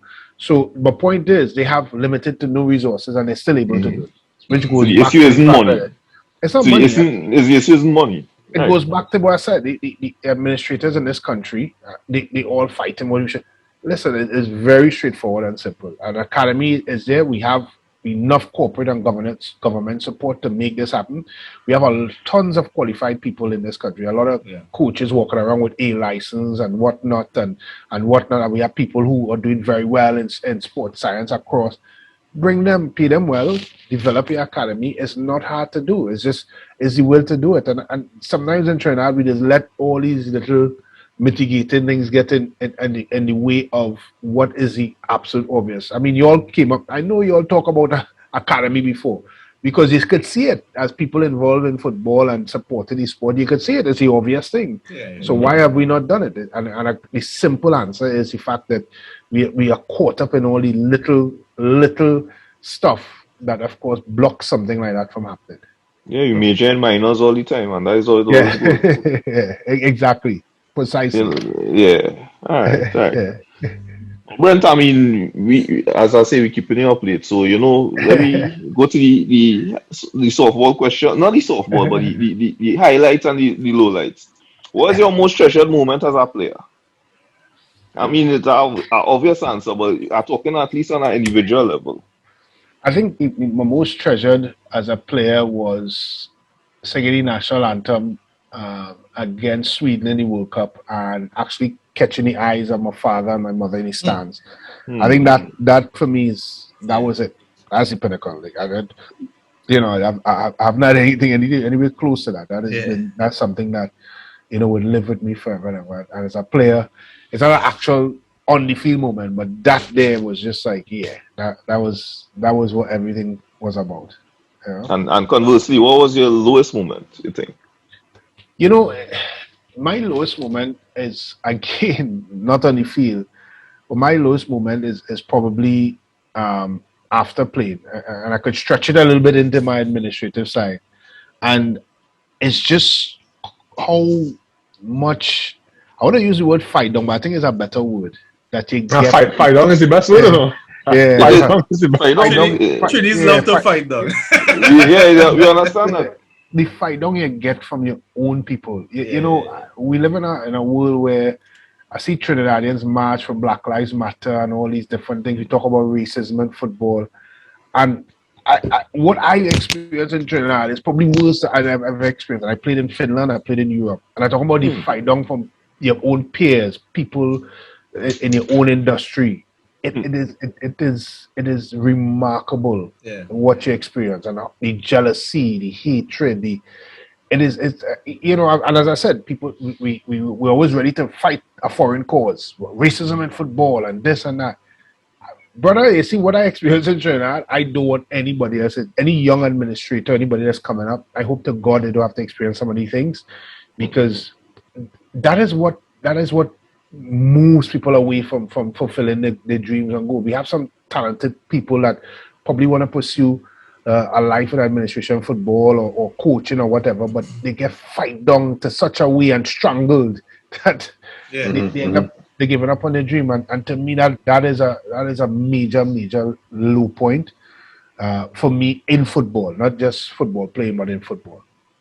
All right. That's real sad. What's the best player you played with, you'd say? Country, because I ain't want to make no enemies. Moment. But go 3 to 5. For me, the best player I played with is probably Sturge, and I will tell you all why. Because I've seen what Stern does in practice and even after practice, and then you see it on the field. I've never seen somebody take a bag of 60 to 80 balls and everybody done training tired and he's still kicking the ball in and kicking the ball. Like, I've never seen that. And then you see it translate into the goals that he scores for Trinidad, the important goals and what he does. It might not be the craft and skill of a Russell or whatever, but the perfectioning of a trade. His trade was scoring goals. And what he did to make sure he perfected that trade, I really appreciate that. You see that? I appreciate that to the hills and back. And I don't think there's anybody really, obviously Russell and the Dwight were talented players, you know. But for me, what Stern did and what Stern used to do was, I mean, it's just outstanding. Don't get bench for scoring too much, you know. When they talk about bench for scoring too much, you know. I never hear that. Never, you know. When they talk about fight down as a player, I think that man, Stern, he probably get the most fight down ever here. What you mean? I have an uncle, but he life, you know. But he went no too now, so it happen. But that's how it does be. I think people don't understand what I mean. Still is a striker that he wants to score goals. So sometimes he had no business taking a shot from where he just take a shot from. I think people would look at that as an opportunity. And I mean, sometimes he would miss some, and he was, but remarkably, it never fazed him. Never done. He would still roll out them bag of balls, and he would keep striking the ball in the back of the net. And for that, I think he was like that, like as a youth player here too. Primary school, for real, he probably get the most fight down for real. Also looking back, based on his stats overall, based on his his CV overall, he probably get fight down way more than he should have. And the only time I see him play live was when he had chopped on that ball and hit the left foot from outside. That was in the stadium. What year was that, boy? That's probably against Mexico. Against Mexico, I think it was. And he chopped and he hit a left foot from outside, and I was like, wow. Stern used to play for Eldo, as you guys know. We played, when I was in Malick, we played Eldo in the semi-finals. And this is no lie, fellas. Stern shared 38 hat in that game, flicking the ball over somebody, playing in the middle of the park. When I talk about, and listen, Stern was Eldo. There was nobody else. He was the only player there. And he was picking the ball up from the goalkeeper and running through. It was funny because everybody running down to try and get the ball up. And we were running through Malick team. And that's the kind of player he was. He was head and shoulders above most of us at that age. And as I said, he's a phenomenal talent. Right. And Roy Keane talk well about him. So Roy Keane talk well about him? Yeah, in his book he says the John is a very good striker. And when you put it up to him, it's a stick. Yeah. I missed that. I listen to that audio book. So I mean, so Brenda, as we winding down, and we didn't get to cover this topic.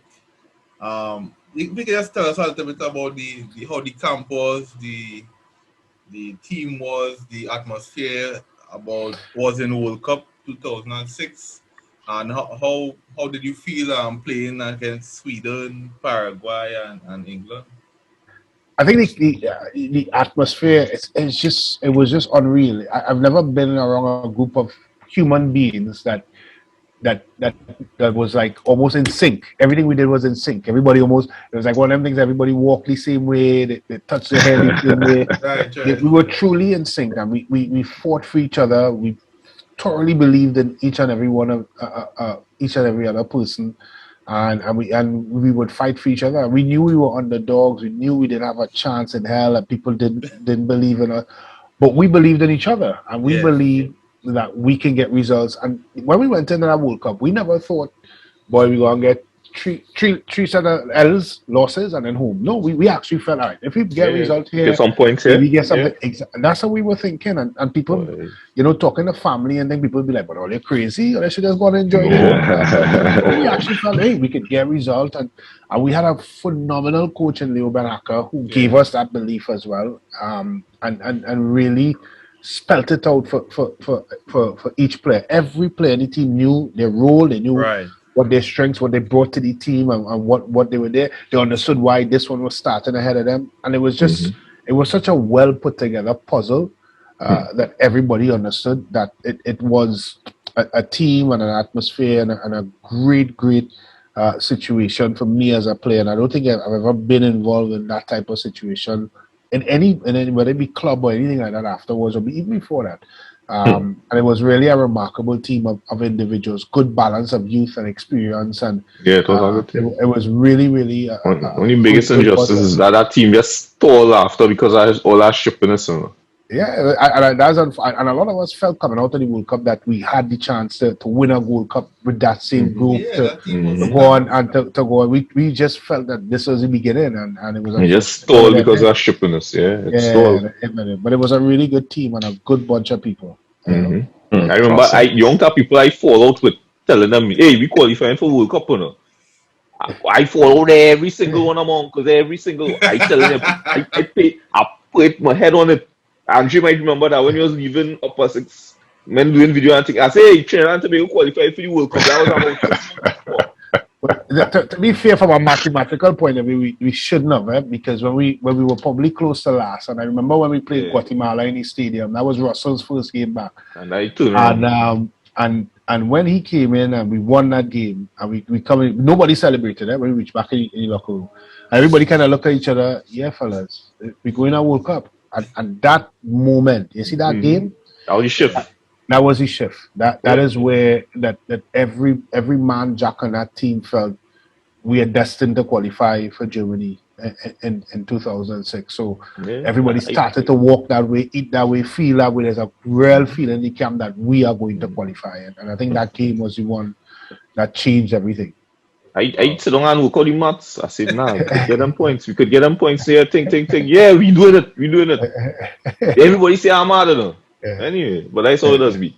My internet dropped a little bit. But your best opponent I ever faced, them boys asked that?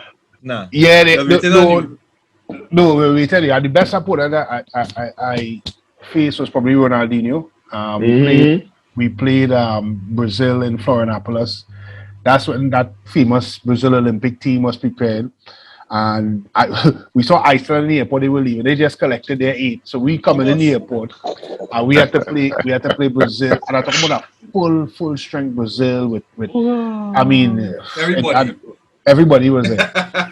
And that man was just at the next level. He just I've never seen a footballer express themselves and play the sport the way he did. I mean, we lost 7-0 or something like that, but we had 8 years, a small team. Yeah, but we were happy we get 7. But just to play on the same field with him, he is just a completely.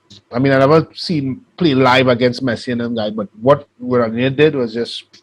He never looked down the ball. He was just a master of the sport, master, absolute master, and I think easily one of the best players that ever kicked a football. All right. Sure. So in terms of you see time, right? No. Yeah, that's your business. Yeah. So in terms of what next for Brent? Oh Lord. Let me hear, because I know you're on that assignment for the FIFA committee and so forth in Europe. Talk to us about that and tell us what's next for you. Yeah, right now doing the FIFA club diploma. And as I said, trying to educate myself as much as possible, get all the information. I'm also doing consultancy with different firms in America that are trying to purchase clubs out in Europe here, which again is a very good experience for me, a learning experience. and really and truly to take in as much as I can, continue to learn, and continue to be a contributor to the sport in whichever capacity it comes in. And so I think it's very important that as an individual, you have to be able to have the knowledge to be able to make precise and informed decisions, and that's exactly what I'm trying to do. All right, definitely. Well, playing the team there, Brent, much thanks. Thank you very much. No problem, guys. No problem. We should do I have absolutely no problem with that. You invite you back again. No worry, we working all the logistics on that, right? But Brent, thanks a million. Thanks a million, Mr. Sancho. You understand? Thank you for your service, especially and I mean, national services are often a thankless endeavor. I've seen it from a personal experience in many ways. The terrible stereotypes and things that people are supposed to say. But